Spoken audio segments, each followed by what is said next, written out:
Quel est le point commun entre ce dentifrice, ces chewing-gums, ces bonbons et ce plat cuisiné?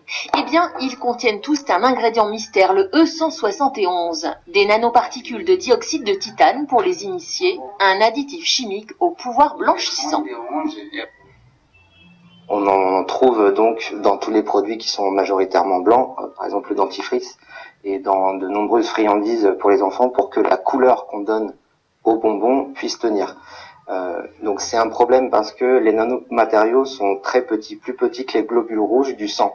Ça veut dire que ils passent très facilement dans tous nos organes et ils peuvent s'accumuler partout dans le corps, y compris et surtout dans le cerveau, et causer des pathologies qu'on connaît très bien, Parkinson, Alzheimer. Chaque année dans le monde, 8 millions de tonnes de dioxyde de titane sont disséminées dans les produits de consommation courante, alors que ces nanoparticules sont très différentes des substances classiques. Le nanomètre, c'est le milliardième de mètre, hein. C'est donc très très petit, hein. Les nanoparticules, c'est de la taille d'un virus, hein, par exemple, hein. Il aurait été tout à fait nécessaire d'évaluer les risques des nanoparticules avant de les utiliser. La Commission environnement du Parlement européen prône l'interdiction de ces nanomatériaux dans l'alimentation.